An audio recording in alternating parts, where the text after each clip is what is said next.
Today, I'd like to briefly introduce businesses to version 2 of the Personal Data Internet. The aim of this new Personal Data Internet is to increase the velocity of personal data sharing. Why? Because we've all seen the value that can be created when better data is available for use. This has been very evident over the last 10 to 15 years in what we could term as version 1 of the Personal Data Internet. Dramatic new services, not just in social and search, but across a wide spectrum of consumer activities, have been made available through the availability and use of personal data. Not all personal data by any means, but some. However, in that rush to provide value to customers, and hence to businesses too, issues have arisen with that use of personal data. Privacy issues, where data has been used or exposed in ways individuals were not aware of. The need for data to be processed by businesses within their systems means personal data has been copied and recopied many times, vastly increasing the attack surface area of that data. No surprise, there have been major security compromises. And finally, in that rush, consent has often not been explicitly sought. But where it involves the individual, we must always get, and not just assume, their consent. This has led to a crisis of trust between consumers and businesses, and indeed with governments too. To rebalance that, new laws have been and are being brought in all around the world to ensure the privacy, security of personal data, and to ensure explicit and informed consent always exists. Those laws, though, seem to have the opposite effect to my opening statement, which was our desire to increase the velocity of data sharing. Surely these laws, by imposing strict privacy, security and consent issues, decrease the availability of data. Well, yes, they do decrease data availability if all other things stay the same. But those laws embody within them the critical component, which means that everything does not stay the same. We are at the dawn of a new version 2 personal data internet as a result.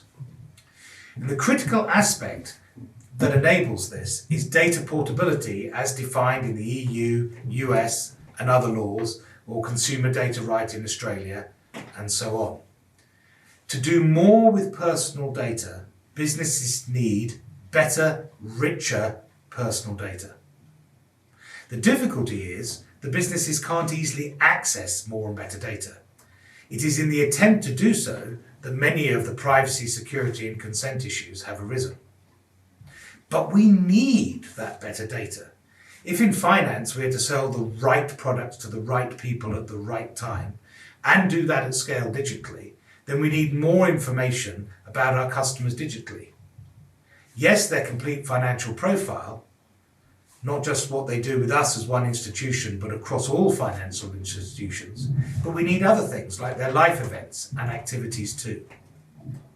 Similarly, if we are to reap the benefits of the precision medicine initiatives that are going on around the world, and indeed fix many of the issues with our health systems around the world, we need better, richer health data about individuals. Not just my latest medical records, but my entire medical history, my advanced wearables, my genomics, the food that I eat and buy, and even our social data, which is a good indicator of mental state. But no one company can bring all that data together. It seems we're going to therefore be left with less data, not more.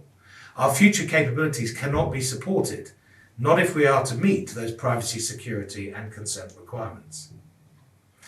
Except there is one entity in the whole ecosystem that knows all about me and all about you, and that is ourselves.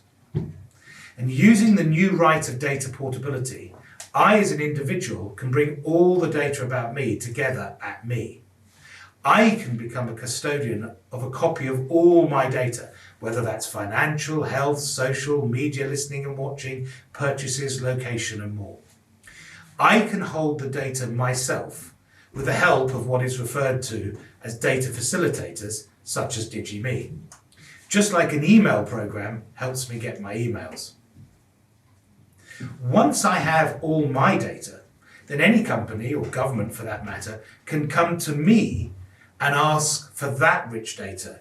And if I consent, then that data is available for use, either at the company or, importantly, on my device. The data does not have to leave my domain for many uses. So data is now private and secure. Only I have it encrypted locally and consented, the full picture of me. I can share with anyone with my consent. Just give me value.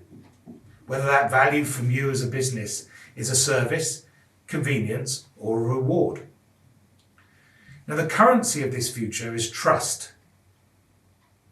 If I trust you, if you are an open participant giving me my data when I want it, giving me valuable services, asking for my consent and not breaching that consent, then I will trust you and give you my data. With that rich, multi-dimensional, deep, accurate data from a single source, you can provide value, innovate to provide new value opportunities to me. And if you as a business provide me better value, then you will gain income and profit from that too. It is happening now worldwide. It is helped by data portability that is in the new privacy laws. Version 2 of the Personal Data Internet has already started. It's important that you as a business are not left behind. The velocity of personal data sharing can be increased and will increase, and greater value will accrue to everyone. Privacy, security, and consent are not at odds with innovation. They go hand in hand. Better value to individuals, businesses, governments, and society as a whole.